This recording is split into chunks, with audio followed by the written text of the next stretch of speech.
Hello friends, मैं आयुष नए साल में आप सबों का फिर से स्वागत करता हूं आपके अपने यूट्यूब चैनल शिक्षा विद आयुष में। दोस्तों, आज आपका प्रैक्टिस सेट नंबर 18 से 22 होने वाला है। मतलब एक वीडियो में आपका टोटल 5 प्रैक्टिस सेट मैंने कराया। तो उसके संदर्भ में जो है सो कुछ छोटी सी चीज़ है जिसको मैं अभी बता देता हूं। तो इसको जो है सो आप लोग बिना स्किप किए जो है सो आगे बढ़िएगा।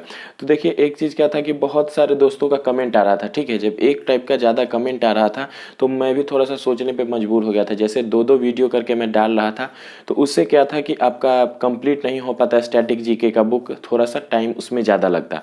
और ज़्यादातर दोस्तों का यही कमेंट आ रहा था कि सर ज़्यादा से ज़्यादा प्रैक्टिस सेट करवाइए, जिससे कि क्या हो कि जल्द से जल्द जो है सो आपका वीडियो जो है सो कंप्लीट हो जाए और सारा क्वेश्चन जल्द से जल्द कवर हो जाए। तो कुछ बहुत सारे ऐसे दोस्त थे जिनका मैंने कुछ का मैं बता देता हूँ क्या कमेंट किया था। उनमें से कुछ कमेंट ऐसा था जो कि मुझे प्रभावित किया और उसको लेके जो है सो मैंने इस टाइप से जो है सो आपका स्टार्ट किया है। तो देख लेते हैं। जैसे एक राजन कुमार भाई थे, उन्होंने बोला कि भाई थोड़ा जल्दी वीडियो सब अपलोड कर दो, रोज 4-5 वीडियो अपलोड करो तभी हो पाएगा। तो ये चीज़ भी था कि 4-5 अपलोड करने में क्या था कि 4-5 वीडियो अपलोड करने में, एडिटिंग करने में, रिकॉर्ड करने में ज़्यादा समय लग रहा था, पीडीएफ बनवाने में ज़्यादा समय लग रहा था। तो मैंने क्या किया कि एक ही वीडियो को थोड़ा सा लंबा कर दिया और एक ही वीडियो में 4-5 प्रैक्टिस सेट को डिस्कस करके और एक वीडियो जो है सो रोजाना डालूंगा। और अगर नहीं हो पाता, अगर वक्त मिलेगा तो कभी कभी ऐसा भी हो कि 2-3 वीडियो भी डाल दूँ 5-5 सेट का। 2 वीडियो प्रयास करूंगा, ऐसे एक वीडियो कंफर्म है कि आपको डेली मिलेगा 5-5 सेट का। तो वैसे भी आपका 2 सेट पहले हो रहा था, 5 सेट अभी होगा तो आपका आगे ही जाएगा। दूसरा एक भाई मनोहर कुमार जी हैं, उन्होंने लिखा कि डेली 5-5 सेट करा दीजिए क्योंकि एग्जाम नज़दीक है। तो उसी सब को जो है सो संदर्भ में देखते हुए बहुत सारे इसी टाइप के सेम कमेंट आ रहे थे। एक लोको पायलट राजीव भाई हैं, उन्होंने बताया कि डेली कम से कम 4-5 सेट करवाइए एग्जाम पॉइंट ऑफ व्यू से। फिर वैभव बाबू हैं, बोल रहे हैं 5 सेट डेली सर, बहुत बढ़िया कर रहे हैं। फिर एक विकास कुमार भाई हैं, उनने लिखा आप एक वीडियो में 2 से 3 सेट खत्म कीजिए। तो उसी टाइप से 4-5 सेट आपका हर वीडियो में कंप्लीट कर रहे हैं। स्नेहा सिंह जी, इन्होंने लिखा है सर एक दिन में 2-3 सेट कराइए, एग्जाम नज़दीक है। तो उसी सब संदर्भ में देखते हुए एक दिनेश यादव भाई हैं, लिखा है सर जी अच्छा पढ़ा रहे हैं लेकिन 152 सेट जल्दी करा दीजिए। तो 152 जो नंबर है थोड़ा सा बड़ा नंबर हो जाता है और 2-2 सेट करके थोड़ा टाइम लगता है। तो आप सबों से आग्रह है कि वीडियो में पूरा आप लोग लास्ट तक बने रहिएगा। एक वीडियो में आपका 5 सेट कंप्लीट हो रहा है तो बीच में आप लोग नहीं निकलिएगा। सभी क्वेश्चन आप सबों के लिए इंपॉर्टेंट है, कोई पता नहीं है, किसी को नहीं पता कि आपका जो है सो कौन सा क्वेश्चन आ जाए। उसके बाद जो है सो एक किलर बॉय भाई हैं, उन्होंने भी सेम टाइप का कमेंट लिखा है। तो इस तरह से जो है सो बहुत सारे कमेंट आए थे। कुछ कमेंट मैंने जो है सो आप सबों के सामने रखा है और उन्हीं सबसे प्रेरित होकर मैंने क्या किया कि एक ही वीडियो में आपका 5 सेट रखा है। आशा आप सबों से यही है, आग्रह विनती यही है कि वीडियो अगर पसंद आए तो वीडियो को जरूर लाइक कीजिएगा। चैनल पे नए हैं तो चैनल को सब्सक्राइब करके बेल आइकन क्लिक कर लीजिएगा। साथ में वीडियो को ज़्यादा से ज़्यादा शेयर कीजिएगा अपने दोस्तों तक, अपने रिश्तेदार परिवार जो भी प्रिपरेशन कर रहे हैं। ठीक है, जो भी प्रिपरेशन कर रहे हैं या फिर स्टैटिक जी के जानने समझने पढ़ने में इच्छुक हैं तो उन सबों तक इस वीडियो को ज़रूर से ज़रूर शेयर कीजिएगा। तो आइए हम लोग जो है सो वीडियो अपना स्टार्ट करते हैं। एक चीज़ और ध्यान दीजिएगा कि आप सबों के लिए जो है सो यह मेहनत हमारा है और आशा आप सबों से रहेगा कि इस मेहनत के बदले एक छोटा सा प्यार आप सबों के तरफ से मुझे भी मिले। तो वह प्यार जो है सो आप लोग लाइक शेयर करके, चैनल को सब्सक्राइब करके और हमारा जो शिक्षा विद आयुष का परिवार है इसको बड़ा करने में हर संभव आप लोग हमारा मदद कर सकते हैं। ठीक है, हमारे से कुछ नहीं होगा, सब जो है सो आप लोग के ऊपर ही है। तो अगर अच्छा लगे, मैं ये नहीं बोल रहा हूँ कि नहीं, अगर आप लोग को अच्छा लगता है तो आप लोग कोई जरूरी नहीं लाइक करने का। हाँ, अगर लाभ मिलता है, इस तरह के क्वेश्चन आपको एग्जाम जो चल रहा है एनटीपीसी का उसमें देखने को मिलता है तो, और फिर डिस्कशन करने का तरीका अच्छा लगता है, कोई भी चीज़ हमारे बारे में अच्छी लगती है तो वीडियो को जरूर लाइक कीजिएगा। एक छोटा सा आग्रह रहेगा। तो आइए बिना समय गंवाए हम लोग जो है सो अपना प्रैक्टिस सेट चालू करते हैं और डेली जो है सो इस टाइप से ही आपको प्रैक्टिस सेट मिलेगा। एक वीडियो में 5 थोड़ा लंबा जाएगा लेकिन हाँ उसको देखिएगा तो एक वीडियो में आपका 5 प्रैक्टिस सेट हो जाएगा। तो आइए हम लोग बिना देर के स्टार्ट। तो आइए फ्रेंड्स हम लोग स्टार्ट करते हैं अपना practice set number 18। Practice set number 18 का फर्स्ट नंबर क्वेश्चन है कि जिम कॉर्बेट नेशनल पार्क किस राज्य में स्थित है। ठीक है, प्रश्न क्या पूछा गया, जिम कॉर्बेट नेशनल पार्क के बारे में। पीछे भी कई जगह मैंने डिस्कस किया है। तो Jim Corbett Corbett national park जो है सो आपका उत्तराखंड में स्थित है। ठीक है, उत्तराखंड राज्य में जो है सो जिम कॉर्बेट नेशनल पार्क स्थित है। साथ में देख लीजिए जिम कॉर्बेट नेशनल पार्क जो है भारत का सबसे पहला, ठीक है, भारत का सबसे पहला जो है सो आपका नेशनल पार्क है। और अगर इसकी स्थापना की बात करेंगे तो इसकी स्थापना 1936 में किया गया था। ठीक है, 1936 में इसकी स्थापना किया गया था। साथ ही अगर देख लीजिए तो जिम कॉर्बेट नेशनल पार्क को जो है सो पहले हैली नेशनल पार्क के नाम से जाना जाता था। ठीक है, हैली नेशनल पार्क के नाम से जिम कॉर्बेट को पहले जाना जाता था और 1936 में इसकी स्थापना की गई थी। साथ ही जो है सो आपका भारत का पहला नेशनल पार्क है और किस राज्य में है तो यह आपका उत्तराखंड में। तो प्रश्न नंबर 1 के लिए राइट आंसर होगा आपका ऑप्शन नंबर सी। दूसरा क्वेश्चन है भारतीय प्रौद्योगिकी संस्थान में से कौन सा सबसे प्रथम स्थापित हुआ है।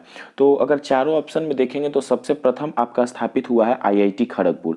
देख लेते हैं क्या है। तो भारतीय प्रौद्योगिक संस्थान जो होता है मतलब इसके बारे में क्या समझ रहे हैं, IIT Indian institute of technology. ठीक है, Indian institute of technology engineering के लिए भारत की सबसे बड़ी एक समझिए तो सरकारी संस्थान होती है, जिसमें करीब जो है सो आपका टोटल 12-13 हज़ार के आसपास सीट होती है और काफ़ी ज़्यादा जो है सो इसमें जो है सो आपका कंपटीशन होता है। और इंजीनियरिंग के लिए समझिए कि सबसे बड़ा जो है सो आपका सेक्टर यही माना जाता है, सबसे बड़ा जो है सो आपका कॉलेज होता है।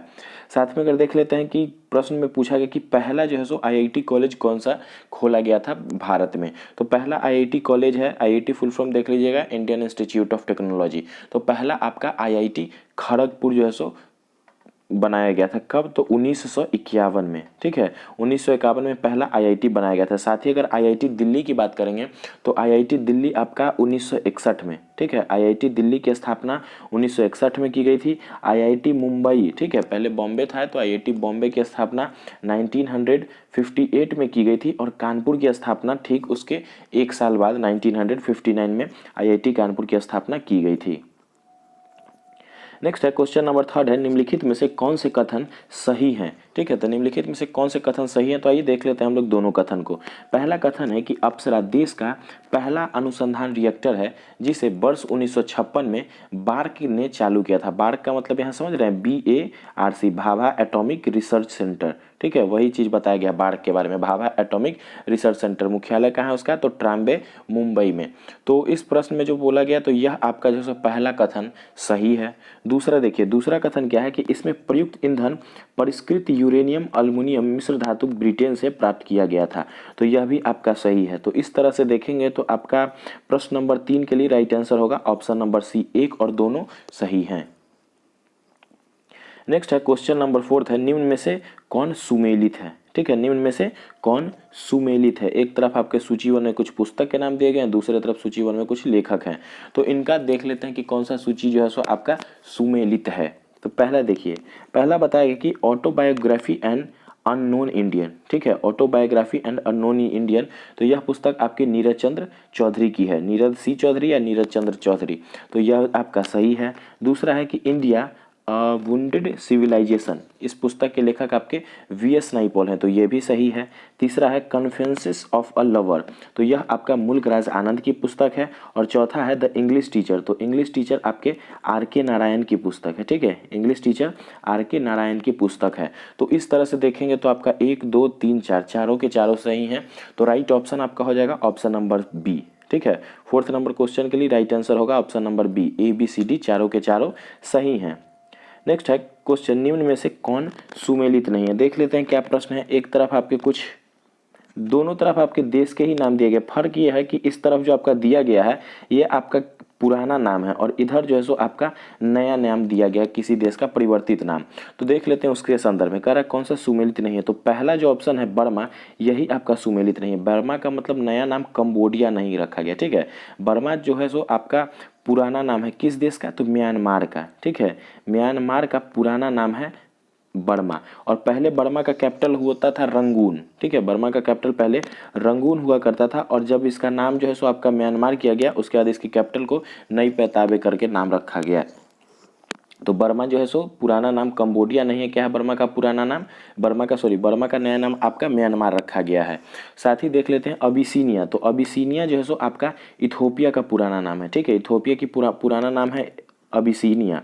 उसके बाद नीदरलैंड, आप सबको पता होगा हॉलैंड, जो डच लोग थे उसके बाद है आपका बांग्लादेश। तो बांग्लादेश का भी पुराना नाम पूर्वी पाकिस्तान था, ठीक है। बांग्लादेश का पुराना नाम क्या था? पूर्वी पाकिस्तान। और 1971 में जो है सो भारत और पाकिस्तान के युद्ध के बाद जो है भारत काफ़ी मदद किया बांग्लादेश को और उसको जो है सो आज़ादी दिलाया, और उसके बाद पूर्वी पाकिस्तान से उसका नाम बदल कर जो है सो बांग्लादेश रखा गया। उससे पहले 1971 से पहले तक जो है सो बांग्लादेश पाकिस्तान का ही एक जो है सो अभिन्न अंग होता था, जो कि पूर्वी पाकिस्तान के नाम से जाना जाता था। तो इस तरह से राइट आंसर होगा आपका 5th नंबर क्वेश्चन के लिए ऑप्शन नंबर ए। नेक्स्ट देखते हैं क्वेश्चन नंबर 6 है, पीपुल्स वार ग्रुप नामक आतंकवादी संगठन स्थित है, ठीक है। कौन सा ग्रुप है? तो पीपुल्स वार ग्रुप। तो पीपुल्स वार ग्रुप नामक आतंकवादी संगठन जो है यह आपके आंध्र प्रदेश में है, ठीक है। पीपुल्स वार ग्रुप नामक आतंकवादी संगठन आंध्र प्रदेश में है। नेक्स्ट क्वेश्चन है question number 7, reserve bank of India RBI का गठन कब हुआ था? तो अगर आरबीआई के गठन की बात करेंगे तो आरबीआई का गठन आपका हुआ था 1 अप्रैल 1935 को, ठीक है। 1 अप्रैल 1935 को आरबीआई का गठन किया गया था। और अगर आरबीआई के राष्ट्रीयकरण की बात होगी तो आरबीआई का राष्ट्रीयकरण 1949 में हुआ था। पीछे भी आपका आरबीआई से रिलेटेड कई प्रश्न पूछा गया था। जैसे पूछा गया था कि आरबीआई के लोगों में किस जानवर के चित्रांकन किया गया है? तो अगर जानवर का बात करेगा तो जानवर में आपका रॉयल बंगाल टाइगर। और अगर पूछा जाएगा कि किस पेड़ का चित्रांकन किया गया है तो वह आपका हो जाएगा ताड़ के पेड़ का, ठीक है। ताड़ के पेड़ का चित्रांकन किया गया है। और आरबीआई का राष्ट्रीयकरण कब किया गया? 1949 में। और आरबीआई की स्थापना हुई 1 अप्रैल 1935 को इसकी स्थापना हुई। तो इस प्रश्न के लिए राइट आंसर हो जाएगा आपका ऑप्शन नंबर ए। नेक्स्ट है क्वेश्चन नंबर 8 है, हवाई जहाज में पाए जाने वाले ब्लैक बॉक्स का रंग क्या होता है? देखिए नाम इसका सिर्फ ब्लैक बॉक्स होता है, लेकिन इसका जो रंग होता है वह होता है नारंगी कलर, ठीक है। क्या होता है? नारंगी कलर होता है। तो 8th के लिए राइट आंसर होगा आपका ऑप्शन नंबर ए। क्या प्रश्न है कि हवाई जहाज में पाए जाने वाले ब्लैक बॉक्स का रंग कैसा होता है? नारंगी। देख लीजिए ब्लैक बॉक्स क्या होता है, तो इसके संदर्भ में थोड़ा सा जानकारी अगर किसी चीज़ के बारे में आपको हो जाती है तो वो क्या होता है कि प्रश्न आपको लंबे समय तक स्मरण रहता है। ब्लैक बॉक्स क्या होता है कि किसी भी प्लेन में, चाहे कॉमर्शियल प्लेन हो, प्राइवेट प्लेन हो, उसमें मतलब एक समझिए कि प्लेन का एक पार्ट होता है जिसमें उस प्लेन से रिलेटेड सारा जो है सो आपका डॉक्यूमेंट होता है, या फिर उसमें क्या वेट है प्लेन का, या फिर मतलब वो एक तरह से समझिए कि एक सेफ्टी बॉक्स का काम करता है, जिससे कि अगर plane by the way crash हो जाता है या फिर किसी भी तरह की घटना होती है तो वो ब्लैक बॉक्स इतना अनोखा तरीके से बनाया होता है कि कुछ भी हो जाता है लेकिन ब्लैक बॉक्स को किसी भी तरह का कोई खतरा नहीं होता है। और उसमें जो भी डिटेल्स होता है उसके अकॉर्डिंग पता किया जाता है कि ये प्लेन जो है सो कहाँ का है या फिर क्रैश होने की क्या वजह है। इस सब चीज़ से रिलेटेड जो है सो एक बॉक्स होता है, काफ़ी मजबूत बॉक्स बताया जाता है। तो वही नाम होता है ब्लैक बॉक्स। और कलर की बात करेंगे तो वह आपका नारंगी कलर का होता है। तो 8th नंबर प्रश्न के लिए राइट आंसर होगा आपका ऑप्शन नंबर ए। नेक्स्ट है क्वेश्चन नंबर 9 कि बिहार की प्रथम महिला उप मुख्यमंत्री कौन है? ठीक है, बिहार की प्रथम महिला उप मुख्यमंत्री। अगर बिहार की पहली महिला मुख्यमंत्री की बात होगी तो राबड़ी देवी जी हैं, ठीक है, राबड़ी देवी जी थी। लेकिन अगर बात हो रही किस चीज़ की, उप मुख्यमंत्री की, तो अभी हाल ही में बिहार में जो है सो आपके मुख्यमंत्री नीतीश कुमार जी बने हैं और साथ में 2 उप मुख्यमंत्री बनाए गए हैं। एक आपके हैं तारकेश्वर प्रसाद और दूसरे रेणु देवी, ठीक है। रेणु देवी को बिहार का अभी उप मुख्यमंत्री बनाया गया है और साथ ही बिहार के उप मुख्यमंत्री बनने के साथ साथ प्रथम महिला भी उप मुख्यमंत्री हो गई हैं बिहार के लिए। तो क्या नाम है उनका? रेणु देवी। नेक्स्ट प्रश्न है क्वेश्चन नंबर 10 की वार्ड ऑफ एवन, ठीक है, वार्ड ऑफ एवन के नाम से जाने जाते हैं। तो वार्ड ऑफ एवन के नाम से जाने जाते हैं आपके विलियम शेक्सपियर, ठीक है। विलियम शेक्सपियर को किस नाम से जाना जाता है? वार्ड ऑफ एवन के नाम से जाना जाता है। साथ ही देख लेते हैं कि ऑप्शन बी में दिख रहा होगा फ्लोरेंस नाइटिंगेल। कई बार प्रश्न पूछा भी गया था। फ्लोरेंस नाइटिंगेल को बोला जाता है the lady with the lamp, ठीक है। The lady with the lamp के नाम से किसको जाना जाता है? फ्लोरेंस नाइटिंगेल को, ठीक है। फ्लोरेंस नाइटिंगेल को किस नाम से जाना जाता है? The lady with the lamp. तो इस तरह से प्रश्न के लिए, लेकिन अगर राइट आंसर की बात करेंगे तो ऑप्शन नंबर सी होगा। क्या था प्रश्न? और वार्ड ऑफ एवन नाम से कौन जाने जाते हैं? तो विलियम शेक्सपियर। नेक्स्ट क्वेश्चन है क्वेश्चन नंबर 11, बंदी की दुविधा प्रिजन्स डायलेमा शब्द निम्नलिखित में से किससे संबंधित है? तो बंदी की दुविधा जो है सो यह आपकी संबंधित है क्रीड़ा सिद्धांत, गेम थ्योरी के अंतर्गत स्थितियों में से एक होता है। नेक्स्ट है प्रश्न आपका 12th नंबर, गगनचुंबी इमारतों का नगर कहलाता है। तो अगर बात करेंगे गगनचुंबी नगरों के गगनचुंबी इमारतों का नगर, तो गगनचुंबी इमारतों का नगर कहा जाता है न्यूयॉर्क को। ठीक है, किसको कहा जाता है? न्यूयॉर्क को। अमेरिका का आपका काफ़ी जो है सो एक बड़ा शहर है। और साथ में अगर बात करेंगे रोम की, तो रोम को आपका पोप का शहर, ठीक है, रोम को क्या कहा जाता है? पोप का शहर कहा जाता है। वेनिस को आपको एक तैरता हुआ शहर या फिर पुलों का शहर, सिटी ऑफ ब्रिज भी बोलते हैं। इस प्रश्न के लिए राइट आंसर होगा आपका ऑप्शन नंबर सी, गगनचुंबी इमारतों का नगर किसको कहा जाता है? न्यूयॉर्क को कहा जाता है। नेक्स्ट है क्वेश्चन नंबर 13। क्वेश्चन नंबर 13 है, ओलंपिक में भाग लेने वाली प्रथम भारतीय महिला जिम्नास्ट है। ओलंपिक में भाग लेने वाली प्रथम भारतीय महिला जिम्नास्ट कौन है? तो इस प्रश्न के लिए राइट आंसर होगा आपका दीपा करमारकर। ठीक है, दीपा करमारकर ओलंपिक में भाग लेने वाली प्रथम भारतीय महिला जिम्नास्ट हैं। नेक्स्ट देख लेते हैं, क्वेश्चन नंबर 14 है, येन किस देश की मुद्रा है? ठीक है, कौन सी बात हो रही है? तो येन की बात हो रही है, YEN। येन किस देश की मुद्रा है? तो येन आपका जापान का मुद्रा है। ठीक है, येन कहाँ का मुद्रा है? जापान का मुद्रा है। और जापान के कैपिटल की बात करेंगे तो पता होगा आप सबों को, टोक्यो। ठीक है, जापान का क्या कैपिटल है? टोक्यो जो है सो जापान का कैपिटल है। साथ में देख लेते हैं आपका ऑप्शन नंबर ए में यूगोस्लाविया। यूगोस्लाविया की अगर बात करेंगे करेंसी की, तो इसका करेंसी होता है यूगोस्लेवियन दिनार। ठीक है, यूगोस्लेवियन दिनार होता है यूगोस्लाविया का आपका करेंसी। साथ में देख लेते हैं मैक्सिको का, तो मैक्सिको का मुद्रा या करेंसी क्या होता है? Mexican peso. ठीक है, मैक्सिकन पेसो होता है इसका मुद्रा। और साथ में थाईलैंड के बारे में देख लीजिए, NTPC 2016 में पूछा भी गया था कि थाईलैंड की मुद्रा को क्या बोलते हैं? तो बहत बोलते हैं। ठीक है, बहत, थाईलैंड की मुद्रा को बहत बोलते हैं। और एन किसको बोलते हैं? तो जापान की मुद्रा को। तो 14th नंबर प्रश्न के लिए राइट आंसर होगा ऑप्शन नंबर सी। नेक्स्ट है क्वेश्चन नंबर 15 कि नेहरू ट्रॉफी किस खेल से संबंधित है? तो अगर बात करेंगे नेहरू ट्रॉफी की, तो नेहरू ट्रॉफी जो है वह आपका हॉकी से संबंधित है। ठीक है, हॉकी से संबंधित है। कौन सा ट्रॉफी? नेहरू ट्रॉफी। इस प्रश्न के लिए राइट आंसर हो जाएगा आपका ऑप्शन नंबर ए, नेहरू ट्रॉफी हॉकी से संबंधित है। एक और है ध्यानचंद ट्रॉफी जो है सो आपका हॉकी के लिए दिया जाता है, तो ये भी ध्यान रखिएगा। नेक्स्ट है क्वेश्चन नंबर 16, मिस्र का सबसे बड़ा पिरामिड कौन सा है? तो मिस्र का जो सबसे बड़ा पिरामिड है उसका नाम है खुफू पिरामिड। ठीक है, खुफू पिरामिड जो है सो मिस्र का सबसे बड़ा पिरामिड है। और मिस्र को आपका क्या बोला जाता है? नील नदी की देन। ठीक है, मिस्र को नील नदी की देन भी बोला जाता है। नील नदी की देन, नील नदी की देन बोला जाता है मिस्र को। नेक्स्ट है क्वेश्चन नंबर 17, निम्नलिखित में से कौन मद्रास के मोजार्ट के रूप में जाना जाता है? ठीक है, निम्नलिखित में से कौन मद्रास के मोजार्ट के रूप में जाना जाता है? तो मद्रास के मोजार्ट के रूप में AR रहमान को जाना जाता है। ठीक है, किसको जाना जाता है? AR रहमान को मद्रास के मोजार्ट के रूप में जाना जाता है। इस प्रश्न के लिए राइट आंसर होगा आपका ऑप्शन नंबर सी। नेक्स्ट है क्वेश्चन नंबर 18, मध्यकालीन प्रसिद्ध साहित्यिक प्रतिभा गुरु बसव ने किस भाषा में अपने प्रसिद्ध साहित्य कार्यों को संकलित किया था? तो किस भाषा में संकलित किया था? तो उन्होंने कन्नड़ भाषा में। ठीक है, किस भाषा में? तो गुरु बसव ने कन्नड़ भाषा में अपने साहित्य को जो है सो संकलित किया था।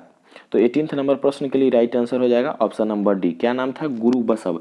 किस भाषा के साहित्यकार थे? तो यह आपके कन्नड़ भाषा के साहित्यकार हो जाएंगे। नेक्स्ट है क्वेश्चन नंबर 19 कि कौन सा खेल इस समूह का सदस्य नहीं है? तो एक ऑप्शन है हॉकी, क्रिकेट, कबड्डी और बास्केटबॉल। तो फ्रेंड्स इस प्रश्न के लिए राइट आंसर होगा आपका ऑप्शन नंबर सी, कबड्डी। ठीक है, कबड्डी जो है सो इस समूह का सदस्य नहीं है। देख लेंगे तो कबड्डी आपका इंडोर गेम होता है, बाकी हॉकी हो, क्रिकेट हो, बास्केटबॉल हो, तीनों का तीनों आपका आउटडोर गेम होता है।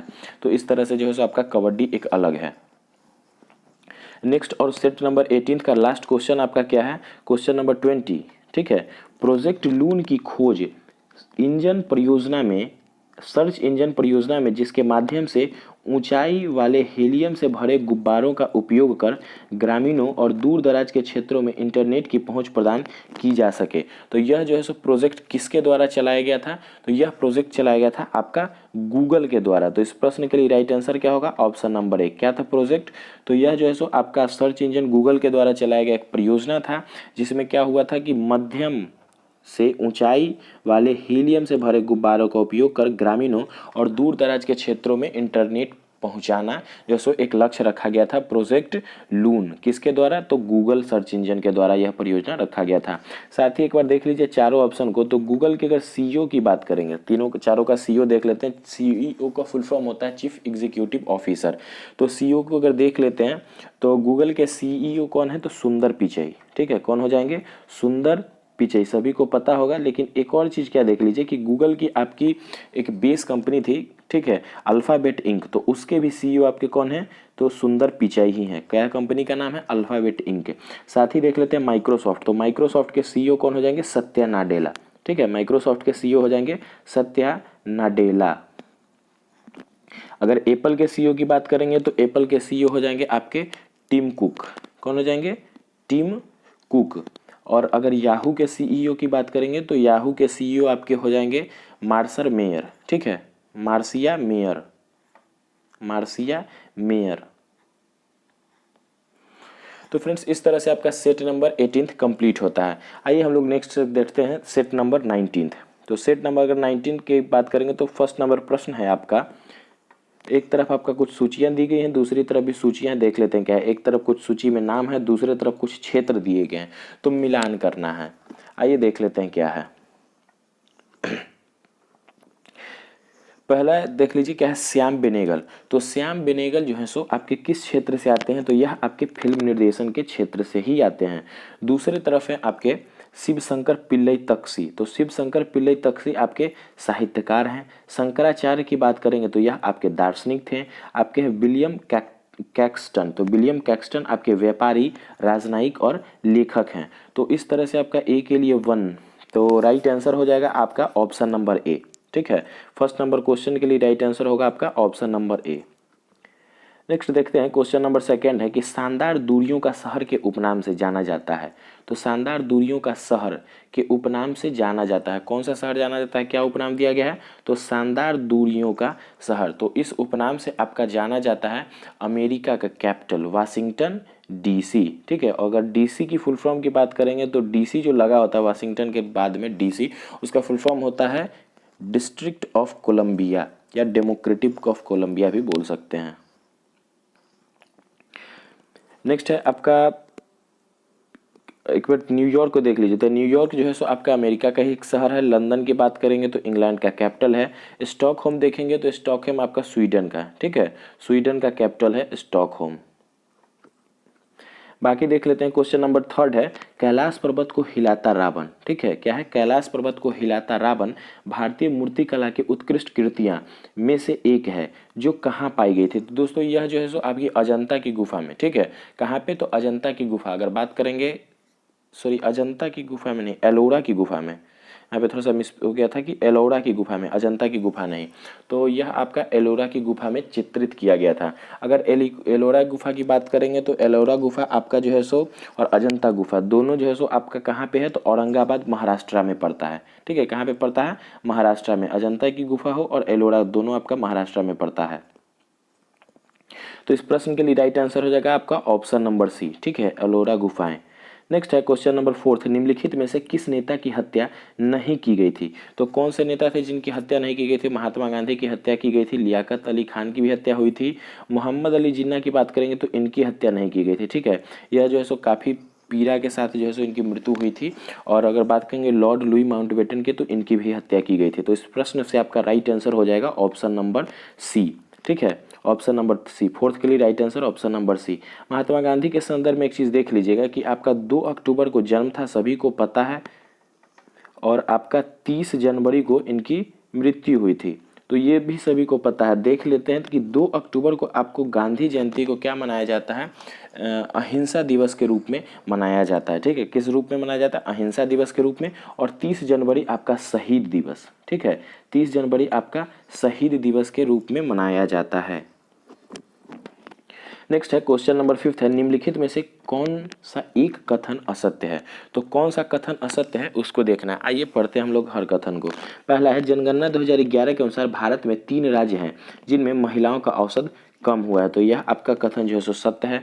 दूसरा है जनगणना 2011 के अनुसार अरुणाचल प्रदेश राज्य की जनसंख्या घनत्व सबसे कम है, यह भी सही है। ठीक है, अरुणाचल प्रदेश की जनसंख्या घनत्व सबसे कम है। और तीसरा है कि जनगणना 2011 के अनुसार लक्षद्वीप की साक्षरता दर सबसे अधिक केंद्र शासित प्रदेशों में है। तो लक्षद्वीप की क्या है, साक्षरता दर सबसे अधिक है, किसमें कि तो केंद्र शासित प्रदेशों में। तो इस तरह से क्या है कि आपका तीनों के तीनों ऑप्शन सही हैं। तो राइट आंसर हो जाएगा आप सबों के लिए ऑप्शन नंबर डी। फिफ्थ के लिए राइट आंसर क्या होगा, ऑप्शन नंबर डी। इनमें से कोई भी असत्य नहीं है। नेक्स्ट है क्वेश्चन नंबर 6।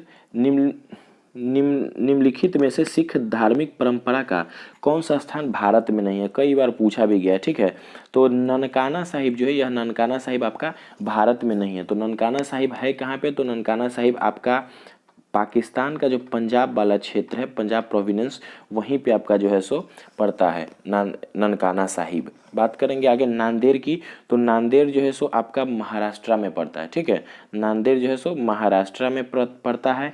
केशवगढ़ की बात करेंगे तो केशवगढ़ आपका यूपी में। ठीक है, केशवगढ़ यूपी में, और पांवटा साहिब आपका हिमाचल प्रदेश में है। ठीक है, पांवटा साहिब आपका हिमाचल प्रदेश में है। ननकाना साहिब आपको अभी बताया गया कि पंजाब प्रोविंस जो कि कहाँ पे है, तो आपका पाकिस्तान में। ठीक है, पाकिस्तान का जो पंजाब वाला क्षेत्र है वहाँ पे जो है सो ननकाना साहिब है।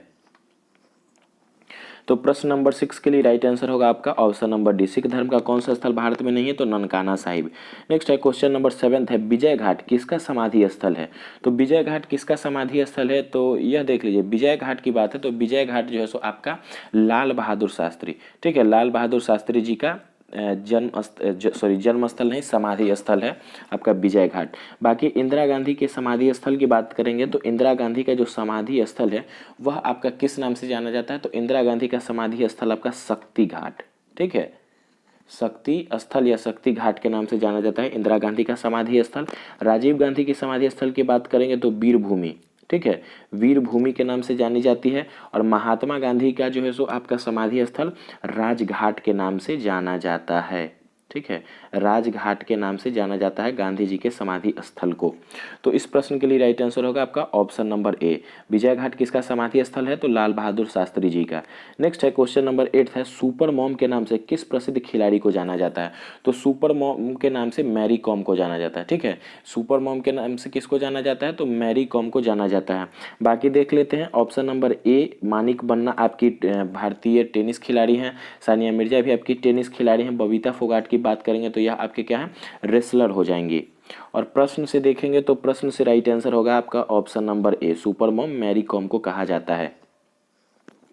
नेक्स्ट है क्वेश्चन नंबर 9 केंद्रीय आलू शोध संस्थान कहाँ है। तो अगर आलू शोध संस्थान की बात करेंगे तो आलू शोध संस्थान आपका शिमला में है। ठीक है, आलू शोध संस्थान की बात करेंगे तो शिमला में जो है सो केंद्रीय आलू शोध संस्थान हो जाएगा। और आलू से आपका देख लीजिए कि आलू से आपका कौन सा क्रांति था जो आलू को लेकर चलाया गया था, तो गोल क्रांति।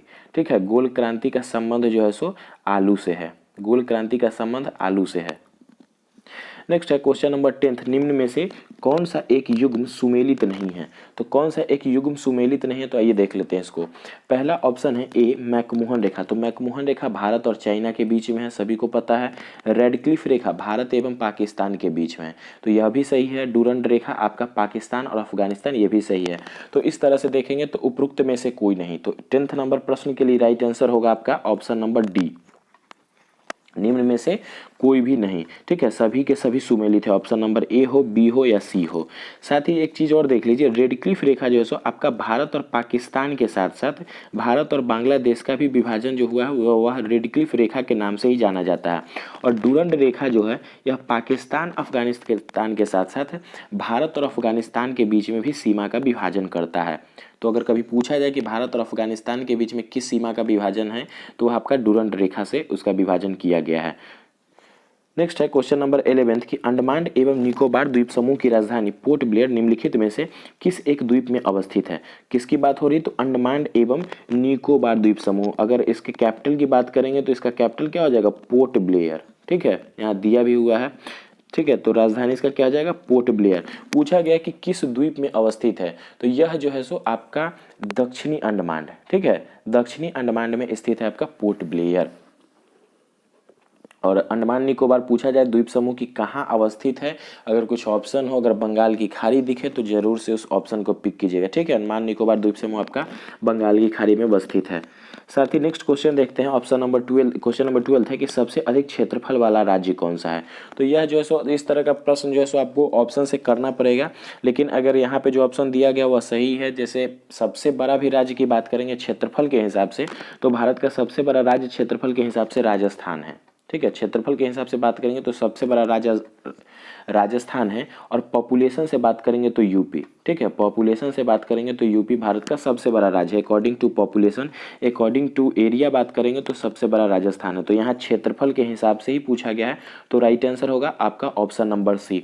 बाकी को देख लेते हैं ऑप्शन को, तो जैसे एक नंबर आपका राजस्थान हो जाएगा, दूसरा नंबर की बात करेंगे तो दूसरा नंबर आपका जो है सो मध्य प्रदेश हो जाएगा, तीसरा नंबर आपका महाराष्ट्र होगा, और चौथा में आपका यूपी होगा, और पॉपुलेशन में यूपी फर्स्ट नंबर से है। तो प्रश्न से आपका राइट आंसर हो जाएगा ऑप्शन नंबर सी, ठीक है। सबसे अधिक क्षेत्रफल वाला राज्य आपका होगा राजस्थान।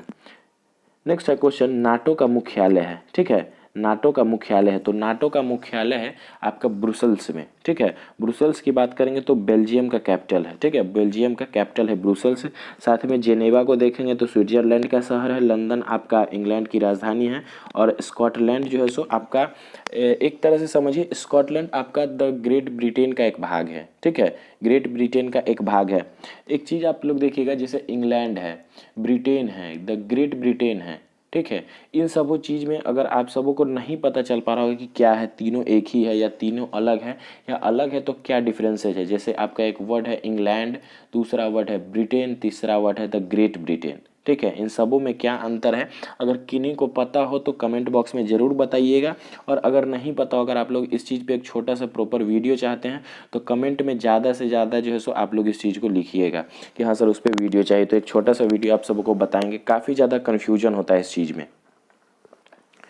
तो प्रश्न से देखेंगे तो प्रश्न से आपका राइट आंसर होगा ऑप्शन नंबर सी। दोस्तों एक छोटा सा रिक्वेस्ट है, वीडियो को ज़्यादा से ज़्यादा शेयर करते चलिएगा। आप सबों के लिए काफ़ी जो है सो मेहनत करना पड़ता है, तो एक छोटा सा जो है सो अपेक्षा हमारा भी आप सबों से कि वीडियो को ज़्यादा से ज़्यादा शेयर कीजिएगा। नए हैं चैनल पे तो ज़रूर सब्सक्राइब कीजिए चैनल को।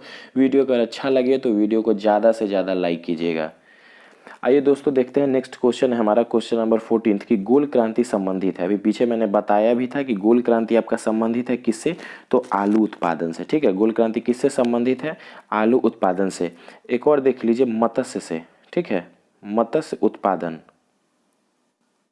मत्स्य उत्पादन से कौन सी क्रांति, ठीक है। मत्स्य उत्पादन जो है सो किस क्रांति से संबंधित है। तो अगर आप लोग इसका जवाब जानते हैं तो कमेंट बॉक्स में जरूर बताइएगा।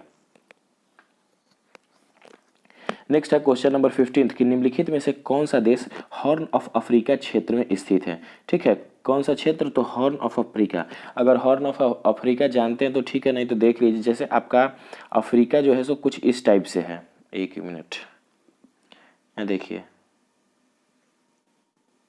कुछ इस टाइप से अगर देखेंगे आप लोग तो अफ्रीका का कुछ इस टाइप से मैप है, और यहाँ जो ये पार्ट हल्का निकला हुआ टाइप का, ये कुछ इस टाइप का शेप्ड है, हाँ इस टाइप का शेप्ड है। तो इसी को आपका हॉर्न ऑफ अफ्रीका बोला जाता है। तो उस पर कौन कौन से कंट्री स्थित हैं उसके बारे में पूछा गया है। तो उस पर जो आपके स्थित कंट्री हैं वह हैं आपके सोमालिया भी हैं, एरिट्रिया भी हैं, इथोपिया भी हैं, और जिबूती भी हैं।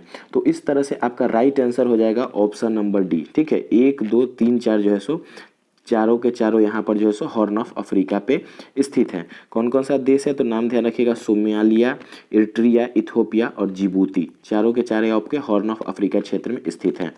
तो प्रश्न से राइट आंसर हो जाएगा आपका ऑप्शन नंबर डी।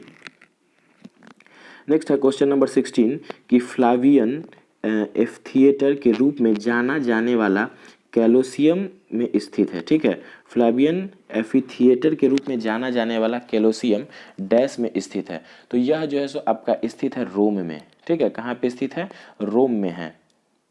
नेक्स्ट है क्वेश्चन नंबर 17 कि मोहिनी अट्टम नृत्य शैली निम्नलिखित में से किस राज्य में लोकप्रिय है। तो मोहिनी अट्टम के बारे में आप सबों को पता भी है, पीछे भी बताया है कि मोहिनी अट्टम जो है आपका केरल का नृत्य शैली है, ठीक है। मोहिनी अट्टम कहाँ का नृत्य शैली है, तो केरल का नृत्य शैली है मोहिनी अट्टम। तो प्रश्न से राइट आंसर होगा आपका ऑप्शन नंबर बी। नेक्स्ट देखते हैं क्वेश्चन नंबर 18 है, सांडों को वश में करने का खेल जली कुट्टी। ठीक है, अब प्रश्न को देख लीजिए, 2016 एनटीपीसी में पूछा गया प्रश्न है। ठीक है, सांडों को वश में करने का खेल जली कुट्टी किस राज्य में प्रसिद्ध है? तो जली कट्टू जो है सो यह आपका तमिलनाडु में, ठीक है, तमिलनाडु का एक प्रसिद्ध खेल है सांडों को वश में करने का। जो खेल आपका स्पेन में एक तरह से खेला जाता है बुल फाइटिंग का, कुछ उसी टाइप का जो है सो खेल आपका यह भी होता है जली कुट्टू। तो कहाँ खेला जाता है? तमिलनाडु में। पीछे और आप लोग को ध्यान में होगा कि भैंसों का, ठीक है, कांबला भैंस दौड़ यह कहाँ पे आयोजित होता है? कांबला भैंस दौड़। अगर पीछे के सेट को आप लोगों ने देखा होगा तो आप लोग को पता होगा कि कांबला भैंस दौड़ जो है सो आपका कर्नाटक का एक उत्सव है। ठीक है, कर्नाटक का एक उत्सव है, क्या नाम है? कांबला भैंस दौड़। नेक्स्ट क्वेश्चन है क्वेश्चन नंबर 19 कि शतरंज में कौन सी गोटी सीधे चलती है किंतु तिरछी मार करती है? तो वह कौन सी गोटी हो जाएगी? तो वह हो जाएगा आपका प्यादा। ठीक है, प्यादा जो होता है चलता सीधा है लेकिन काटता कैसा है? टेढ़ा आपका काटता है। नेक्स्ट है क्वेश्चन नंबर 20, मालगुडी डेज किस भारतीय लेखक के कार्यों पर आधारित है? तो मालगुडी डेज जो है सो आपके किस भारतीय लेखक के कार्यों पर आधारित है? तो यह आपके आर के नारायण, ठीक है, आर के नारायण के कार्यों पर आधारित है। और मालगुडी डेज नाम से आपका जो है सो यूट्यूब हो या फिर आपका पहले डीडी नेशनल पे दिखाया जाता था सीरियल, और काफ़ी अच्छा सीरियल है आपका, साउथ से में बनाया गया सीरियल है, काफ़ी अच्छा है, देखने में भी आप सबको काफ़ी अच्छा लगेगा और काफ़ी कुछ सीखने को मिलेगा। अगर आप लोग आज से 30, 35, 40 साल पीछे जाना चाहते हैं, 3, 4, 5 दशक पीछे जाना चाहते हैं, कैसा जीवन शैली था, उस सब चीज़ों का चित्रांकन किया गया है। तो अगर टाइम मिले तो देखिएगा मालगुडी डेज, अच्छा चीज़ है, देखने को मिलेगा। किसके जीवन शैली पर आधारित है? तो आर के नारायण के जीवन शैली पर आधारित है। नेक्स्ट देखते हैं, हमारा इस तरह से यह भी सेट कंप्लीट होता है और नेक्स्ट सेट है सेट नंबर 20। ठीक है, सेट नंबर 20 का आइए देखते हैं। फर्स्ट नंबर क्वेश्चन है, भारतीय रेउर अर्थ्स लिमिटेड का मुख्यालय है। ठीक है, तो भारतीय रेउर अर्थ्स लिमिटेड का मुख्यालय कहाँ पे है? तो इसका मुख्यालय है आपका बम्बई में। ठीक है, कहाँ पे है? बम्बई या मुंबई में। भारतीय रेउर अर्थ्स लिमिटेड क्या है? एक तरह का आपका प्राइवेट लिमिटेड कंपनी है जिसमें कि आपका जो है सो देखेंगे तो आपका खनिज वगैरह संसाधन का जो है सो काम होता है। नेक्स्ट है क्वेश्चन नंबर 2, आरसीईपी का फुल फॉर्म क्या है? आरसीईपी का फुल फॉर्म क्या है? तो आरसीईपी का फुल फॉर्म है रीजनल कॉम्प्रिहेंसिव इकोनॉमिक पार्टनरशिप। ठीक है, ऑप्शन नंबर बी, आरसीईपी का फुल फॉर्म होता है regional comprehensive economic partnership. Next है क्वेश्चन नंबर 3 कि गोवा के अंतिम पुर्तगाली गवर्नर जनरल ने अपने देश के प्रधानमंत्री के आदेश की अवज्ञा करते हुए भारतीय सेना के सामने शांतिपूर्वक समर्पण कर दिया था। उस गवर्नर जनरल का नाम क्या था? ठीक है, तो उस गवर्नर जनरल का नाम था वासोलो डी सिल्वा। ठीक है, क्या नाम था? वासोलो डी सिल्वा। गोवा के बारे में देख लीजिए, तो गोवा जो है सो आपका पुर्तगालियों के कब्जा में था। ठीक है, गोवा किसके कब्जा में था? पुर्तगालियों के कब्जा में था। और इसका जो है सो आपका 1987 में इसको पूर्ण राज्य का दर्जा दिया गया। ठीक है, गोवा को 1987 में पूर्ण राज्य का दर्जा गया। साथ ही गोवा को जो है सो आज़ादी कब मिला था? तो 1961 में। 1961 में गोवा जो है सो आज़ाद हुआ था। और 1961 से 1987 तक जो है सो वह एक स्वतंत्र रूप से समझिए या फिर एक तरह से केंद्र पे जो है सो उसका शासन था। और 1987 में उसको पूर्ण राज्य का दर्जा दिया गया था गोवा को। गोवा की अगर कैपिटल की बात करेंगे तो गोवा का कैपिटल आपका क्या हो जाएगा? पणजी हो जाएगा। साथ में आपका जो है अगर सीएम की बात करेंगे तो सीएम कौन हो जाएंगे? प्रमोद सावंत। ठीक है, प्रमोद सावंत। नेक्स्ट है क्वेश्चन नंबर 4, छऊ किस राज्य की नृत्य है?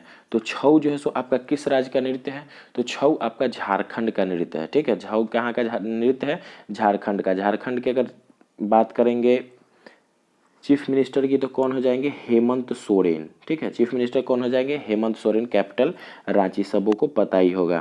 नेक्स्ट है क्वेश्चन नंबर 5 कि केंद्रीय औषधीय एवं सुरभि पादप संस्थान कहाँ स्थित है? कौन सा संस्थान की बात हो रही है? तो केंद्रीय औषधि एवं सुरभि पादप संस्थान। तो यह जो है सो आपका लखनऊ में स्थित है। ठीक है, कहाँ पे स्थित है? लखनऊ में स्थित है केंद्रीय औषधि एवं सुरभि पादप संस्थान। लखनऊ यूपी की कैपिटल है। सीएम की बात करेंगे तो योगी आदित्यनाथ।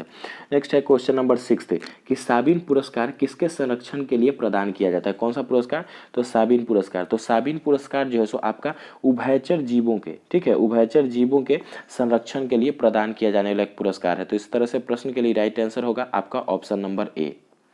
नेक्स्ट है क्वेश्चन नंबर 17 कि अमेरिका के प्रथम राष्ट्रपति कौन थे। तो बात करेंगे अगर अमेरिका के प्रथम राष्ट्रपति की तो देख लेते हैं, अब्राहम लिंकन है, जॉर्ज बुश है, जॉर्ज वाशिंगटन है और विंस्टन चर्चिल है। तो देखिए जॉर्ज प्रथम राष्ट्रपति की बात करेंगे तो जॉर्ज वाशिंगटन जो है सो प्रथम राष्ट्रपति हो जाएंगे। साथ ही आपके जितने भी ऑप्शन है चारों, तो चारों के चारों आपके अमेरिका के राष्ट्रपति रह चुके हैं। जहां तक बात है प्रथम राष्ट्रपति की, तो प्रथम राष्ट्रपति आपके कौन हो जाएंगे, जॉर्ज वाशिंगटन। तो 7th के लिए राइट आंसर होगा आपका ऑप्शन नंबर सी।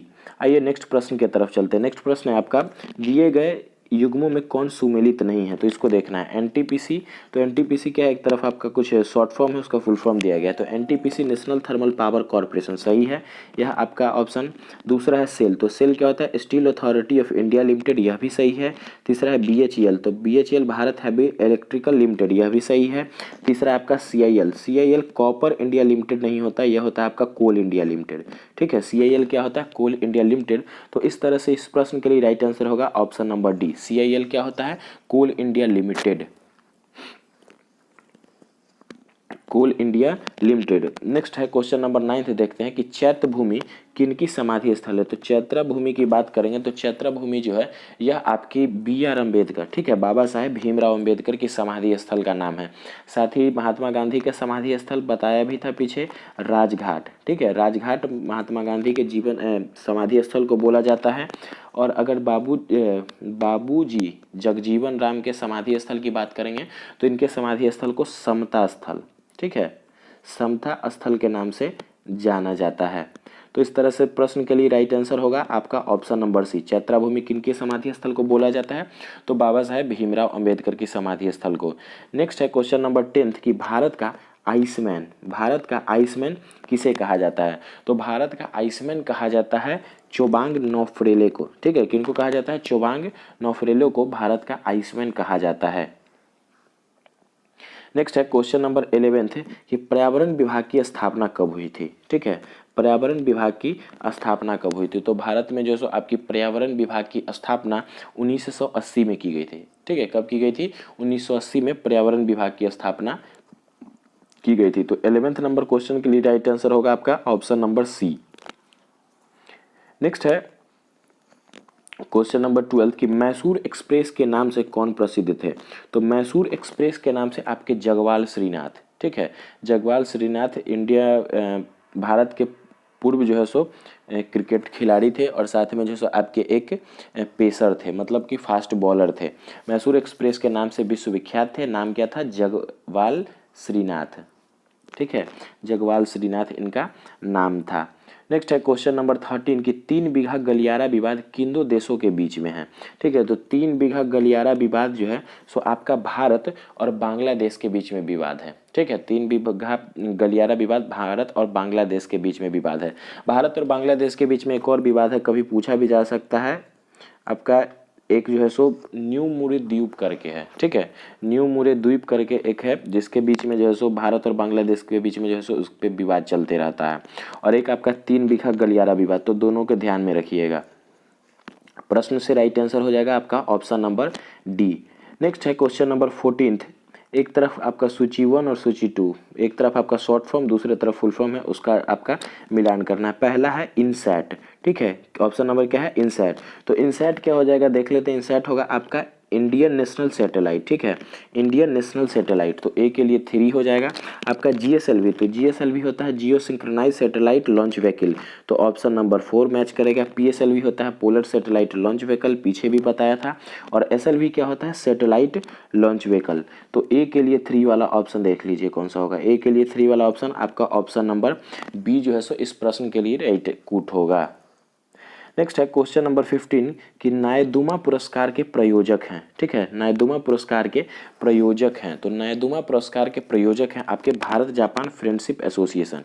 ठीक है, कौन हो जाएगा, तो भारत जापान फ्रेंडशिप एसोसिएशन जो है सो नायदुमा पुरस्कार आयोजित करती है। नेक्स्ट है क्वेश्चन नंबर 16 कि भारत की पर्वतीय रेल जो यूनेस्को की विश्व विरासत स्थल के अंतर्गत कौन से 3 रेलवे आते हैं। ठीक है, तो यूनेस्को ने भारत के मतलब 3 रेलवे को कह सकते हैं कि यूनेस्को जो है सो विश्व विरासत का दर्जा दिया है। कौन कौन सा है, तो एक आपका दार्जिलिंग हिमालयन रेलवे है, दूसरा नीलगिरी माउंटेन रेलवे है और तीसरा आपका कालका शिमला रेलवे। तो इस तीनों रेलवे को जो है सो आपको दिया गया है क्या, यूनेस्को की तरफ से विश्व विरासत की सूची में शामिल किया गया। साथ ही कश्मीर रेलवे को नहीं किया गया है। यूनेस्को की बात करेंगे तो यूनेस्को का आपका मुख्यालय कहाँ पे है, तो पेरिस में। ठीक है, यूनेस्को का मुख्यालय कहाँ पे हो जाएगा, पेरिस में। और फुल फॉर्म की बात करेंगे तो क्या हो जाएगा, united nation educational scientific cultural organisation. ठीक है, united nation educational scientific cultural organisation UNESCO का फुल फॉर्म होता है। तो इस तरह से जो है सो आपका प्रश्न के लिए राइट आंसर हो जाएगा option number D, option number C. ठीक है, कश्मीर रेलवे को नहीं शामिल किया गया। किसको किसको किया गया है, तो दार्जिलिंग हिमालय रेलवे। दार्जिलिंग हिमालय रेलवे की बात करेंगे तो आपका दार्जिलिंग के क्षेत्र में, जो कि आपका वेस्ट बंगाल में पड़ता है, वहाँ पे चलाया जाता है। और आपका नीलगिरी माउंटेन रेलवे की बात करेंगे तो तमिलनाडु में जो सो यह चलाया जाता है। और कालका शिमला रेलवे की बात करेंगे तो कालका शिमला रेलवे आपका हिमाचल प्रदेश में है। कश्मीर रेलवे नहीं आता यूनेस्को की सूची में। नेक्स्ट है क्वेश्चन नंबर 17 कि रामखेलिया किस राज्य का लोक नृत्य है। तो रामखेलिया की बात करेंगे तो रामखेलिया आपका जो है सो बिहार का लोक नृत्य है। ठीक है, रामखेलिया जो है सो बिहार का लोक नृत्य है। बिहार के कैपिटल की बात करेंगे पटना, सबों को पता होगा। चीफ मिनिस्टर हो जाएंगे नीतीश कुमार, 2 अभी उप मुख्यमंत्री बने हैं, रेणु देवी, तारकेश्वर प्रसाद। साथ में अगर गवर्नर की बात करेंगे तो फागू चौहान। ठीक है, फागू चौहान हर सेट में आपका पूछा जा रहा है। एनटीपीसी के हर सेट में जो है सो आपका पूछा जा रहा है गवर्नर सीएम को लेके, तो उसको जरूर देखिएगा, 1 से 2 बार देखिएगा, आसानी से याद हो जाएगा। सीएम तो सबको पता ही होगा, गवर्नर को 1 से 2 बार जो है सो आप लोग देख लीजिएगा।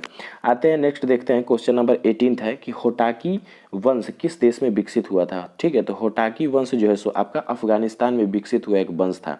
ठीक है, होटाकी वंश कहाँ पे विकसित हुआ था, तो अफगानिस्तान में। बात कर लेते हैं अफगानिस्तान का कैपिटल, तो अफगानिस्तान का कैपिटल आपका क्या हो जाएगा, काबुल हो जाएगा अफगानिस्तान का कैपिटल। चाइना की कैपिटल की बात करेंगे, चाइना का कैपिटल आपका बीजिंग हो जाएगा। श्रीलंका का हो जाएगा श्री जयवर्धनेपुरे कोट्टे। और नेपाल का कैपिटल काठमांडू। तो प्रश्न से राइट आंसर हो जाएगा आपका ऑप्शन नंबर डी। नेक्स्ट है क्वेश्चन नंबर 19 कि अरिबन लाहरी किसके साथ जुड़ा है। ठीक है, अनिबन लहरी जो है किसके साथ जुड़े हैं, तो यह जो है सो आपके भारतीय गोल्फर हैं। ठीक है, कौन है, भारतीय गोल्फर हैं। पीछे भी भारतीय गोल्फर कुछ देखे थे, नाम एक बार फिर से याद करवा देते हैं। एक थे आपके जीव मिल्खा सिंह, जो कि भारतीय धावक मिल्खा सिंह के सुपुत्र हैं, क्या नाम है, जीव मिल्खा सिंह। और एक और नाम याद रखिएगा, ज्योति सिंह रंधावा। और एक दूसरा नाम यहाँ से क्या याद हो गया, अनिबन लाहरी। किसके साथ जुड़े हैं, तो ये सभी भारतीय गोल्फर हैं। कौन कौन नाम है, अनिबन लाहरी, पीछे के सेट में पढ़े थे ज्योति सिंह रंधावा और जो है सो जीव मिल्खा सिंह। तो इस तरह से जो सो आपका इस प्रश्न के लिए राइट आंसर होगा ऑप्शन नंबर बी। नेक्स्ट है फ्रेंड्स क्वेश्चन नंबर 20 और इस सेट का लास्ट क्वेश्चन है कि एग्जाम वॉरियर किताब के लेखक कौन है। काफ़ी प्रसिद्ध पुस्तक है, कई बार पूछा भी गया है, ज़्यादा लोगों को पता भी होगा। एग्जाम वॉरियर किताब के लेखक कौन हो जाएंगे, तो नरेंद्र मोदी। ठीक है, एग्जाम वॉरियर बुक का जो है सो संकलन किया है, क्या नाम है, नरेंद्र मोदी, भारत के प्रधानमंत्री। तो इस तरह से आपका सेट 20 भी कंप्लीट होता है। दोस्तों वीडियो को ज़्यादा से ज़्यादा शेयर कीजिएगा दोस्तों तक, आप सबों के तरफ से भी प्यार आते रहना चाहिए। और वीडियो अच्छा लगे लाइक ज़रूर कीजिएगा, चैनल पर नए हैं फिर से आग्रह है चैनल को सब्सक्राइब जरूर कीजिएगा। आइए देखते हैं हम लोग अपना सेट नंबर 21। सेट नंबर 21 का फर्स्ट नंबर क्वेश्चन देखते हैं। एक तरफ जो है सूची में कुछ आपके उपकरण दिए गए हैं और दूसरे तरफ उनके से जुड़े हुए आविष्कारकों के नाम दिए गए हैं। तो आइए इनका मिलान करते हैं। सबसे पहले अगर बात करेंगे टाइपराइटर की, तो टाइपराइटर का आविष्कार किसने किया था, तो टाइपराइटर का आविष्कार किया था सोल्ज ने। ठीक है, किसने किया था, सोल्ज ने। एक्सरे की बात करेंगे, सबों को पता होगा, रोंटगन, रेलवे का फेवरेट क्वेश्चन है।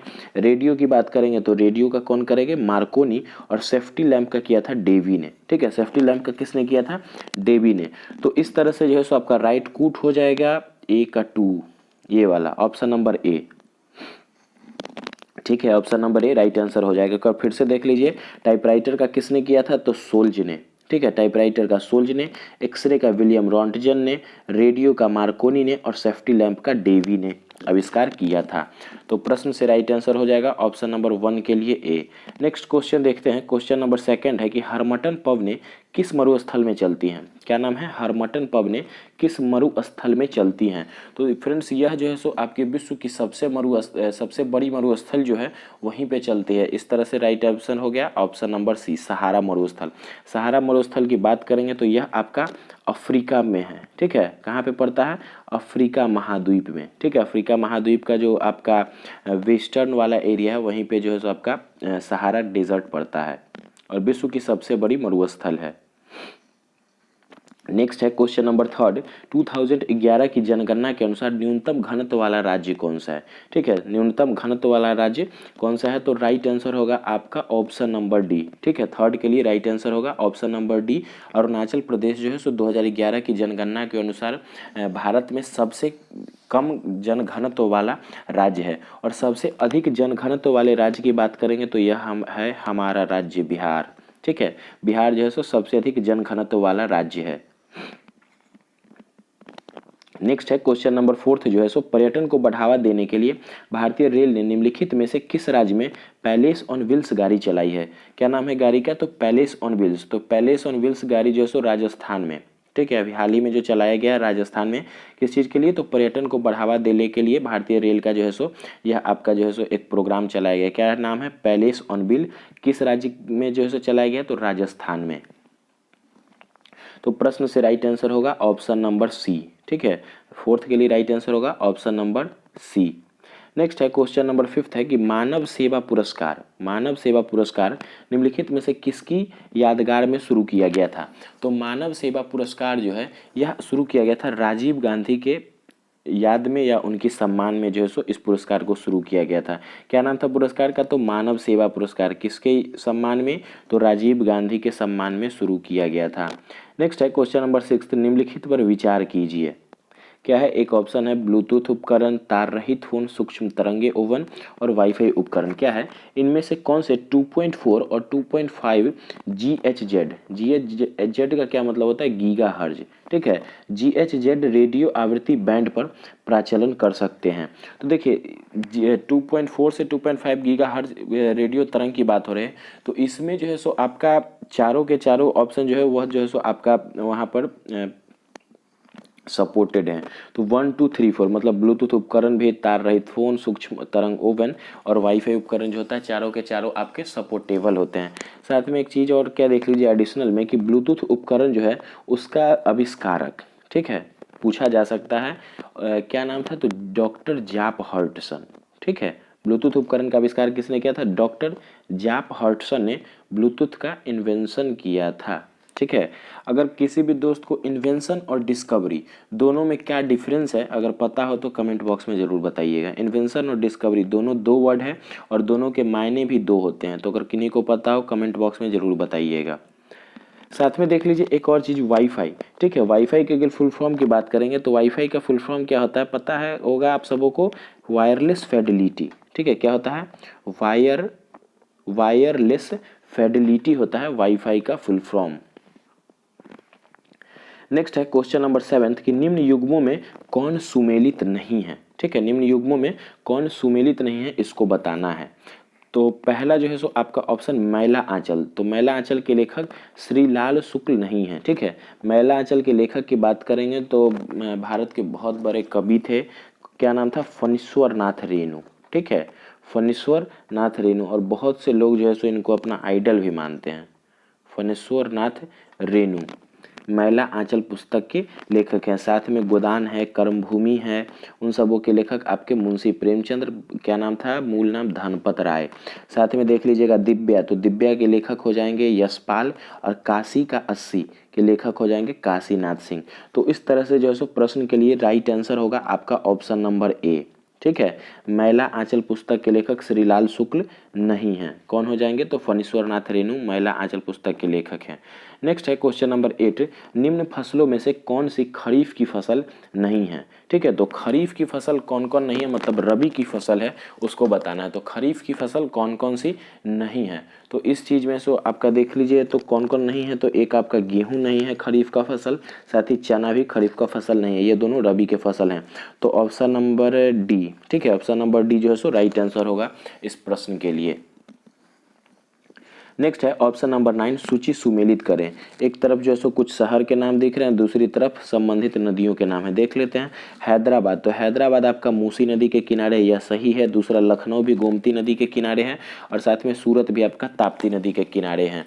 देखना है कौन सा सुमेलित है, तो यहाँ पर आपका ऑप्शन नंबर डी राइट हो जाएगा। 1, 2 और 3 तीनों के तीनों जो है सो आपके सुमेलित हैं। साथ में देखिए नेक्स्ट नंबर क्वेश्चन है कि राष्ट्रीय मानवाधिकार आयोग का मुख्यालय कहाँ है। ठीक है, राष्ट्रीय मानवाधिकार आयोग का मुख्यालय कहाँ है। तो राष्ट्रीय मानवाधिकार आयोग के मुख्यालय की बात करेंगे तो इसका मुख्यालय आपका नई दिल्ली में है। ठीक है, राष्ट्रीय मानवाधिकार आयोग का मुख्यालय है नई दिल्ली में। और तत्कालीन अगर बात करेंगे इसके अध्यक्ष कौन है, तो HL दत्तू। ठीक है, HL दत्तू। राष्ट्रीय मानवाधिकार आयोग के बारे में एक और चीज़ देख लीजिए कि कोई भी जो आपका जज वगैरह होते हैं, रिटायर्ड हो जाते हैं, तो उन्हीं को जो है सो इसका जो है सो एक तरह से बताइए समझा जा सकता है अध्यक्ष या हेड बनाया जाता है। तो अभी जो है सो राष्ट्रीय मानवाधिकार आयोग के अध्यक्ष हैं HL दत्तू साहब। और अगर पूछा गया था प्रश्न में क्या, तो इसके हेडक्वार्टर को लेके, तो हेडक्वार्टर इसका कहाँ पे है, नई दिल्ली में। नेक्स्ट क्वेश्चन है क्वेश्चन नंबर 11 कि म्यांमार की मुद्रा क्या है। तो म्यांमार की मुद्रा की बात करेंगे तो म्यांमार की मुद्रा को क्यात बोला जाता है। ठीक है, और NTPC 2016 में पूछा गया प्रश्न यह भी है कि म्यांमार की मुद्रा को क्या बोलते हैं। तो म्यांमार की मुद्रा को आपका क्यात बोलते हैं। साथ में येन पीछे बताया भी गया था। जापान की मुद्रा को येन बोलते हैं। टका बांग्लादेश की मुद्रा को बोलते हैं। और फ्रैंक जो है, फ्रैंक या आपकी फ्रांस की मुद्रा को बोला जाता है। तो 11th के लिए राइट आंसर होगा ऑप्शन नंबर ई। म्यांमार की मुद्रा को क्या बोलते हैं, क्यात। नेक्स्ट है क्वेश्चन नंबर 12 देख लीजिए। हरिप्रसाद चौरसिया वादक थे। तो देखिए हरिप्रसाद चौरसिया जो है वह बांसुरी वादक थे। ठीक है, हरिप्रसाद चौरसिया, रोनू मजुमदार, यह सभी जो है सो आपके बांसुरी वादक थे। हरिप्रसाद चौरसिया हैं, रोनू मजुमदार हैं, पन्नालाल घोष हैं, तो यह सब नाम दिखे तो यह आपके बांसुरी वादक है। वीणा में देख लीजिए S बालचंद्रन। ठीक है, S बालचंद्रन आपके वीणा वादक हैं। सरोद में अमजद अली खां जो है सो आपके सरोद वादक हो जाएंगे। प्रश्न से राइट आंसर होगा ऑप्शन नंबर ए, हरिप्रसाद चौरसिया बांसुरी वादक हैं। नेक्स्ट है क्वेश्चन नंबर 13 जाकिर हुसैन का संबंध है। सबों को पता भी होगा जाकिर हुसैन का संबंध आपका तबला से है। ठीक है, तबला वादन करते हैं जाकिर हुसैन। तो राइट आंसर हो जाएगा 13 के लिए राइट आंसर ऑप्शन नंबर ए। नेक्स्ट है क्वेश्चन नंबर 14 की ओलंपिक पदक जीतने वाली सबसे पहली भारतीय महिला खिलाड़ी है। तो ओलंपिक पदक जीतने वाली सबसे पहली भारतीय महिला खिलाड़ी कौन है, तो नाम हो जाएगा क्या, करमन मल्लेश्वरी। ठीक है, करमन मल्लेश्वरी भारतीय ओलंपिक में, मतलब ओलंपिक में भारत की ओर से पहली महिला खिलाड़ी हैं जिन्होंने कोई भी पदक जीता है। और कब जीता था, तो 2000 में, जो कि कहाँ पे हुआ था, तो सिडनी ओलंपिक में। ठीक है, सिडनी ओलंपिक में जो है सो या इन्होंने पदक जीता था। कब, तो 2002 में। और किस चीज़ से बिलोंग करती हैं, तो यह जो है सो वेट लिफ्टिंग से, भारोत्तोलक थी, भारोत्तोलक। नेक्स्ट है क्वेश्चन नंबर 15 कि ग्रीन ऑस्कर का असली नाम क्या है। तो ग्रीन ऑस्कर का असली नाम है आपका पांडा अवार्ड्स। ठीक है, ग्रीन ऑस्कर को पांडा अवार्ड के नाम से भी जाना जाता है। 15 के लिए राइट आंसर होगा ऑप्शन नंबर डी। नेक्स्ट है क्वेश्चन नंबर 16 कि तेलंगाना राज्य में लोकप्रियता से निम्नलिखित में से कौन सा नृत्य रूप किया जाता है। तेलंगाना राज्य में लोकप्रियता के साथ कौन सा नृत्य मनाया जाता है, तो यह आपका मनाया जाता है पेरानी तांडवम। ठीक है, कौन सा है, पेरानी तांडवम। तो प्रश्न के लिए राइट आंसर होगा आपका ऑप्शन नंबर सी। ठीक है, तेलंगाना का लोक नृत्य कौन सा है, तो पेरानी तांडवम। साथ में भरतनाट्यम जो है सो आपका कहाँ पे किया जाता है, तमिलनाडु में। सात्री की बात करेंगे, सात्री या सतारिया, तो यह आपका असम का लोक नृत्य है। मोहिनीअट्टम की बात करेंगे तो मोहिनीअट्टम जो है सो आपका केरल से संबंधित एक नृत्य है। तो प्रश्न से राइट आंसर होगा ऑप्शन नंबर सी। नेक्स्ट है क्वेश्चन नंबर 17 कि शतरंज में पहली भारतीय महिला ग्रैंड मास्टर कौन है। तो शतरंज में पहली भारतीय महिला ग्रैंड मास्टर की बात हो रही है, पहली भारतीय महिला ग्रैंड मास्टर तो कौन हो जाएगी, तो यह हो जाएगी S विजयलक्ष्मी। कौन हो जाएगी, S विजयलक्ष्मी भारतीय महिला ग्रैंड मास्टर है, प्रथम महिला। नेक्स्ट है प्रश्न नंबर 18 कि निम्नलिखित उपग्रह श्रृंखला में से किस से भारतीय प्रक्षेपण यान का उपयोग करके पहले भारतीय उपग्रह का शुभारंभ किया गया था। तो किससे किया गया था, तो यह किया गया था रोहिणी से। ठीक है, रोहिणी से जो है सो शुभारंभ किया गया था उपग्रह का, मतलब भारत के लिए पहला उपग्रह जो है सो, जो कि कहाँ पे, भारतीय प्रक्षेपण यान के द्वारा जो है सो भारत में से छोड़ा गया था, रोहिणी। नेक्स्ट है प्रश्न नंबर 19 की मानव रहित उपग्रह का पहला सफल कक्षीय प्रक्षेपण डैश के द्वारा किया गया था। तो मानव रहित उपग्रह का पहला सफल कक्षीय प्रक्षेपण किसके द्वारा किया गया था? तो यह किया गया था आपका सोवियत संघ के द्वारा, यूएसएसआर के द्वारा। ठीक है, यूएसएसआर के द्वारा, सोवियत संघ के द्वारा। नेक्स्ट है क्वेश्चन नंबर 20 और इस सेट नंबर 21 का लास्ट नंबर क्वेश्चन है कि येरेरिंग, ठीक है, यारेरिंग पुरस्कार से सम्मानित व्यक्ति का नाम है। तो यारेरिंग पुरस्कार से सम्मानित व्यक्ति कौन हो जाएंगे? सारा तो ऑप्शन एक ही टाइप का, थोड़ा सा कंफ्यूजन है, कौन से हो जाएंगे? MS, ठीक है, option number D, MS Swaminathan. MS Swaminathan के बारे में देख लीजिए। MS स्वामीनाथन जो है सो आपके हरित क्रांति के जनक माने जाते थे। ठीक है, MS स्वामीनाथन कौन थे? हरित क्रांति के जनक माने जाते थे। कहाँ पे? तो भारत में। और ऐसे अगर पूछा जाए हरित क्रांति के जनक तो डॉक्टर नॉर्मन बोरलॉग हरित क्रांति के जनक माने जाते थे। लेकिन अगर यही प्रश्न जो है सो भारत को लेके पूछा जाएगा तो डॉक्टर MS स्वामीनाथन इसका आंसर होगा। और यारेरिंग पुरस्कार से कौन सम्मानित किए गए थे? तो MS स्वामीनाथन को सम्मानित किया गया था। तो इस तरह से सेट नंबर 21 भी कंप्लीट होता है। आइए देखते हैं इस वीडियो का, और प्रैक्टिस सेट जो है सो लास्ट होगा, प्रैक्टिस सेट नंबर 22। ठीक है, प्रैक्टिस सेट नंबर 22 जो इस वीडियो का लास्ट एंड 5th सेट होने वाला है। देखते हैं। फर्स्ट नंबर क्वेश्चन है फतेह सागर झील किस राज्य में है? तो फतेह सागर झील की बात करेंगे तो फतेह सागर झील जो है सो आपका राजस्थान में है। ठीक है, फतेह सागर झील कहाँ पे हो जाएगा? तो राजस्थान में हो जाएगा। तो प्रश्न से राइट आंसर होगा आपका ऑप्शन नंबर डी। नेक्स्ट है पेन्नार परियोजना किस नदी पर है? तो प्रश्न नंबर 2 के लिए राइट आंसर देख लेते हैं, क्या हो जाएगा? पेन्नार परियोजना किस नदी पर है? तो पेन्नार परियोजना कृष्णा नदी पर है। साथ में देख लीजिए पेन्नार परियोजना से लाभान्वित राज्य कौन कौन से हो जाएंगे? तो आंध्र प्रदेश, ठीक है, आंध्र प्रदेश और कर्नाटक। ठीक है, आंध्र प्रदेश और कर्नाटक 2 राज्यों में जो है सो पेन्नार परियोजना है। और नदी की बात करेंगे तो कृष्णा नदी पे, ठीक है, पेन्नार परियोजना बनाया गया है। साथ में देखिए नेक्स्ट क्वेश्चन है एशिया की सबसे लंबी नदी है। तो एशिया की सबसे लंबी नदी की बात करेंगे तो यांगसी नदी। ठीक है, एशिया की सबसे लंबी नदी हो जाएगी यांगसी नदी। और इस प्रश्न के लिए राइट आंसर होगा आपका ऑप्शन नंबर ए। ठीक है, एशिया की सबसे लंबी नदी यांगसी नदी। और किस देश में यह नदी बहती है? तो यह आपकी चाइना में बहने वाली एक नदी है। साथ ही बाकी के ऑप्शन को देखिएगा तो नील नदी जो है यह आपकी अफ्रीका की, ठीक है, अफ्रीका की सबसे बड़ी नदी हो जाएगी। नेक्स्ट है ऑप्शन नंबर सी, मिसौरी को देखिएगा तो यह आपकी जो है सो नॉर्थ अमेरिका। ठीक है, चारों का चारों ऑप्शन आपका काफ़ी इंपॉर्टेंट है। तो मिसौरी नदी जो है सो नॉर्थ अमेरिका कॉन्टिनेंट की सबसे बड़ी नदी है। साथ में देखेंगे वोल्गा को, तो वोल्गा जो है सो आपकी यूरोप की, ठीक है, यूरोप की सबसे बड़ी नदी है वोल्गा। साथ में 2 और देख लीजिए, जैसे नीचे साउथ अमेरिका की सबसे बड़ी नदी कौन हो जाएगी? तो साउथ अमेरिका की सबसे बड़ी नदी हो जाएगी अमेजन। और ऑस्ट्रेलिया की सबसे बड़ी नदी हो जाएगी मर्रे डार्लिंग। ठीक है, मर्रे डार्लिंग, ये जरूर सबको याद हो जाएगा, मर्रे डार्लिंग ऑस्ट्रेलिया की सबसे लंबी नदी, कंफर्म हूँ मैं। बाकी यांगसी जो है सो एशिया की सबसे लंबी नदी हो जाएगी, नील अफ्रीका के लिए होगा, मिसौरी जो है सो नॉर्थ अमेरिका के लिए, वोल्गा यूरोप के लिए, और साउथ अमेरिका के लिए अमेजन। और विश्व की सबसे लंबी नदी की बात होगी तो वह आपका नील हो जाएगा। विश्व के लिए सबसे लंबी नदी नील, विश्व के लिए सबसे चौड़ी नदी की बात करेंगे तो अमेजन, और विश्व की सबसे गहरी नदी की बात करेंगे तो वह होगा कांगो नदी। ठीक है, कांगो नदी विश्व की सबसे गहरी नदी, और कांगो नदी भी जो है सो आपका अफ्रीका की ही एक नदी है। नेक्स्ट है क्वेश्चन नंबर 4 को देखते हैं। सूची 1 और सूची 2 को सुमेलित करना, एक तरफ प्रतिपादक दूसरी तरफ नृत्य रूप। तो देखते हैं, आइए क्वेश्चन नंबर 4 है। पहला ऑप्शन है सुरेंद्र नाथ जेना।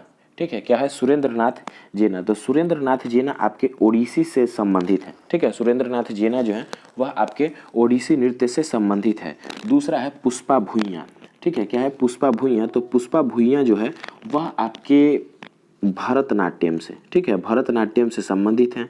तीसरा है उमा शर्मा। तो उमा शर्मा कथक से, और शंकर इब्रामनथरी तो यह आपकी कथक कली से संबंधित हैं। तो इस तरह से आप लोग देख लीजिए। तो ए के लिए ऑप्शन नंबर 4 तो 2 में दिख रहा है। साथ ही देख लीजिए बी के लिए, तो बी के लिए ऑप्शन नंबर 3। तो राइट आंसर होगा आपका ऑप्शन नंबर बी। ठीक है, 4th के लिए राइट आंसर हो जाएगा ऑप्शन नंबर बी। साथ में चारों डांस सभी को पता होगा। कथकली जो है सो आपका शास्त्रीय नृत्य है केरल का, कथक जो है सो यूपी का शास्त्रीय नृत्य है, भरतनाट्यम तमिलनाडु का शास्त्रीय नृत्य है और ओडिसी ओडिशा का शास्त्रीय नृत्य है। आइए देखते हैं नेक्स्ट नंबर क्वेश्चन फिफ्थ है जनगणना 2011 के अनुसार जनसंख्या घनत्व के आधार पर केंद्र शासित प्रदेशों को घटते हुए क्रम में व्यवस्थित करना है। ठीक है, किस क्रम में व्यवस्थित करना है? तो घटते हुए क्रम में, मतलब सबसे बड़ा जो केंद्र शासित प्रदेश होगा जनसंख्या घनत्व के आधार पर उसको सबसे पहले लेना है। तो देख लेते हैं, सबसे पहले तो आपका हो जाएगा दिल्ली। ठीक है, जाहिर सी बात है आसानी से हो जाएगा, एलिमिनेशन मेथड से भी होगा। दिल्ली को देखेंगे तो दिल्ली आपका कैपिटल सिटी है इंडिया की, जाहिर सी बात है कम जगह ज़्यादा लोग, जनसंख्या घनत्व ज़्यादा होगा। उसके बाद आपका चंडीगढ़ होगा, यहाँ की भी स्थितियाँ कुछ उसी तरह से हैं, तो ऑप्शन नंबर ए होगा, ऑप्शन नंबर बी। ठीक है, सबसे पहले 1 फिर 4 फिर 4 के बाद जो है सो आपका यह भी नहीं है। ठीक है, देख लेते हैं, ऑप्शन बाद में हम लोग चेक कर लेंगे। सबसे ज़्यादा जनसंख्या घनत्व जो है सो केंद्र शासित प्रदेश में आपका 1 नंबर में दिल्ली का होगा, 2 नंबर में आपका चंडीगढ़ का होगा, 3 नंबर की बात करेंगे तो 3 नंबर आपका पौंडीचेरी का होगा। ठीक है, 3 नंबर आपका पौंडीचेरी का होगा और 4th सबसे लास्ट और होगा लक्षद्वीप के लिए। तो राइट आंसर होगा 1 2, मतलब 1 4 2 3। तो ऑप्शन नंबर डी जो है सो इस प्रश्न के लिए राइट आंसर होगा। 5th के लिए राइट आंसर क्या होगा? Option number D. कौन कौन सा एक बार क्रम में देख लीजिए, तो दिल्ली, चंडीगढ़, पौंडीचेरी और लक्षद्वीप। नेक्स्ट देखते हैं क्वेश्चन नंबर 6 है सुमेलित करना है इसको भी। एक तरफ आपके कुछ समुद्र है, दूसरे तरफ संबंधित देश हैं, तट लगते हैं या फिर वहाँ पे जो है सो उस देश से संबंधित हैं। देख लीजिए, ऑप्शन नंबर ए है एड्रियाटिक सागर।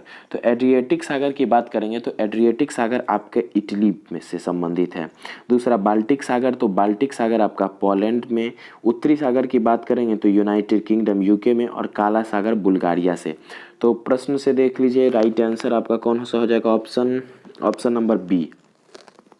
ठीक है, 6th के लिए ऑप्शन नंबर बी जो है सो राइट आंसर हो जाएगा। नेक्स्ट देखते हैं क्वेश्चन नंबर 7 है APEC स्टैंड फॉर। तो APEC का फुल फॉर्म होता है एशिया पैसिफिक इकोनॉमिक कॉरपोरेशन। ठीक है, तो ऑप्शन देख लेते हैं, ऑप्शन नंबर डी में जो है सो वही चीज़ है। क्या है? APEC का, तो Asia Pacific economic corporation.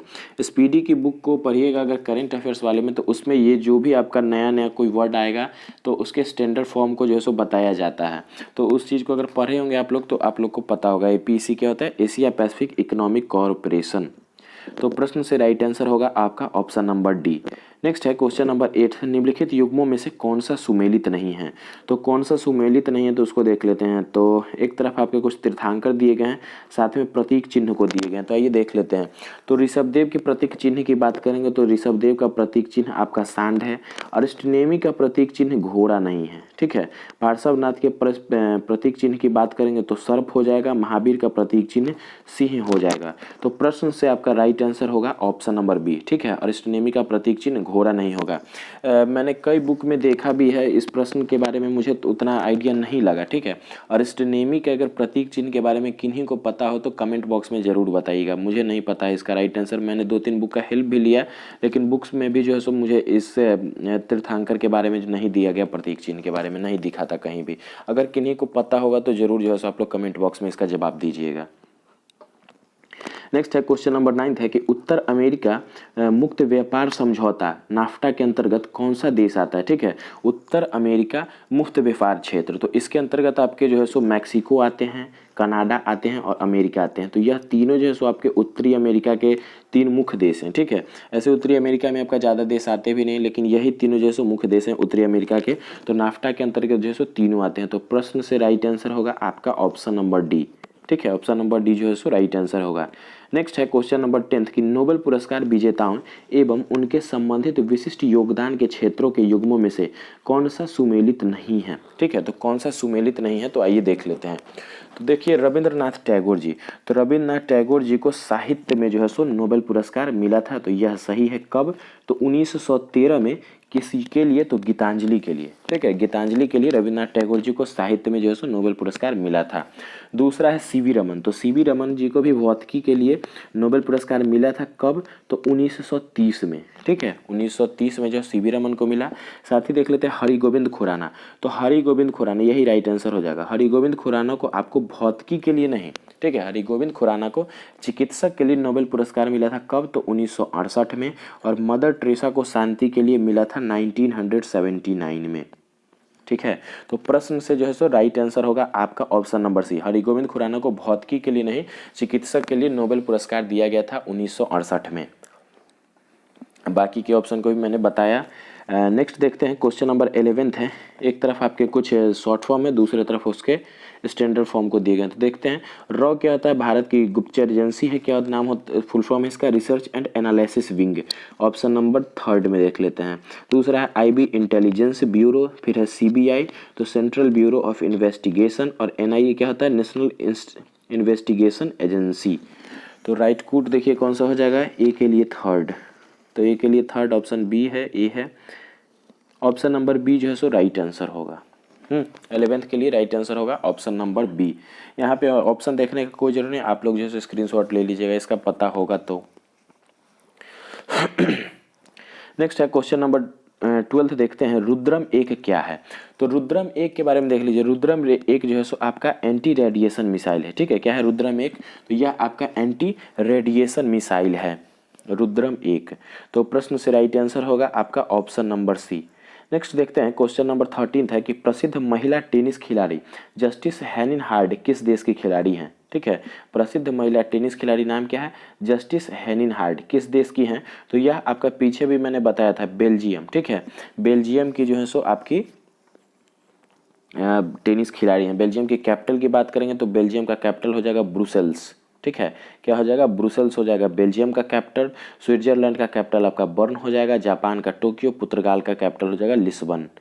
Next है क्वेश्चन नंबर 14 कि garden reach ship builders and engineering limited कहाँ है, ठीक है। क्या नाम है, garden reach shipyards and engineers limited कहाँ पर स्थित है, तो यह आपका कोलकाता में, ठीक है। कहाँ पे स्थित है, कोलकाता में स्थित है। नेक्स्ट है क्वेश्चन नंबर 15 कि निम्नलिखित में से किसे भारत का मैनचेस्टर कहा जाता है। देखिए, भारत के अगर मैनचेस्टर से पूछा जाएगा तो भारत का मैनचेस्टर आपका अहमदाबाद हो जाएगा, ठीक है। भारत का मैनचेस्टर अहमदाबाद हो जाएगा।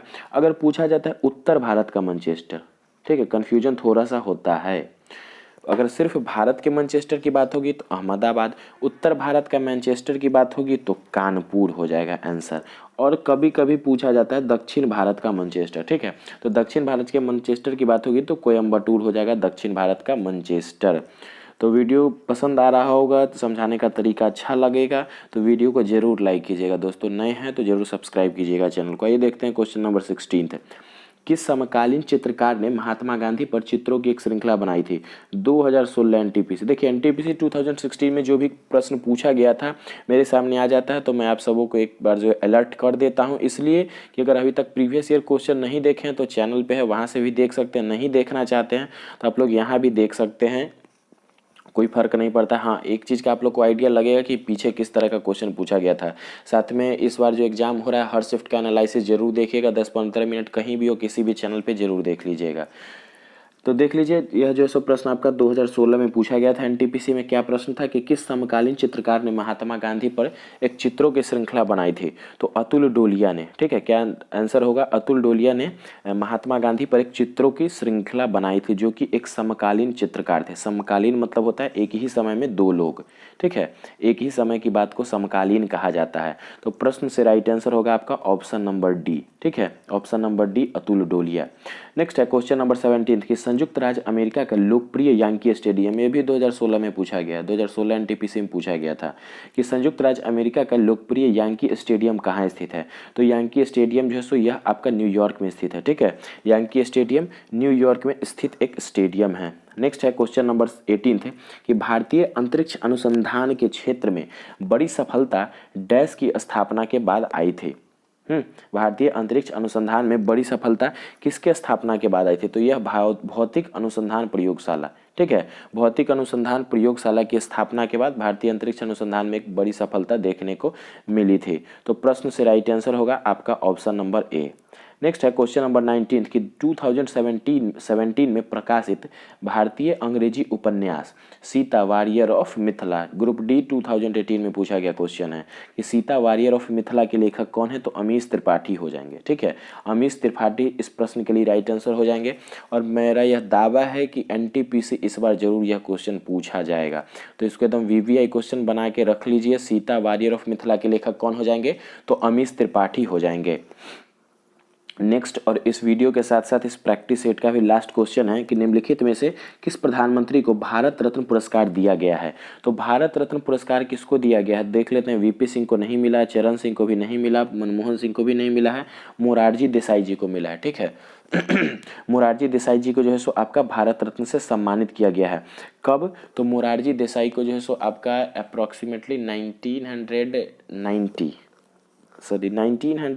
1991 में, हाँ 1991 में मोरारजी देसाई जी को, राजीव गांधी जी को और सरदार वल्लभ भाई पटेल तीनों को एक साथ दिया गया था, आपका भारत रत्न से सम्मानित किया था। एक वर्ष और पहले देख लीजिए 1990 याद आ गया था, तो 1990 में आपका नेल्सन मंडेला को, ठीक है, भारत रत्न देख लीजिएगा। मुख्य जो लोग होंगे तो उनको, ऐसे तो भारत रत्न सभी मुख्य लोग को ही मिल पाता है, लेकिन फिर भी उनमें से भी आप लोग देख लीजिएगा जो मुख्य लोग होंगे तो उनके एक बार ईयर को देख लीजिएगा, साथ में जो है सो किस क्षेत्र से बिलोंग करते हैं उसको भी जरूर देखिएगा, और आपका रिसेंटली वाला तो देखिएगा ही देखिएगा। तो 1990 में नेल्सन मंडेला को मिला था, 91 में आपके मोरारजी देसाई, सरदार वल्लभ भाई पटेल और राजीव गांधी तीनों को दिया गया था 1991 में।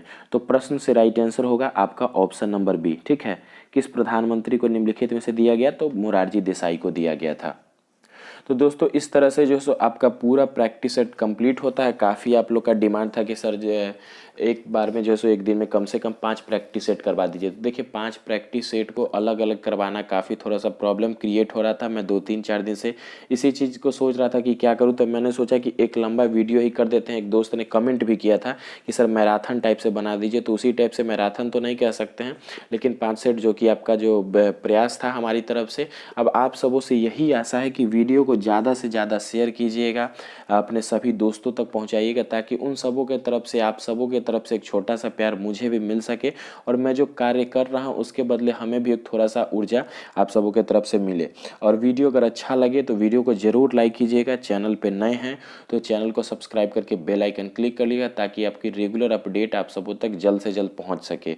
वीडियो में लास्ट तक बने रहने के लिए तहे दिल से आभार, बहुत बहुत धन्यवाद।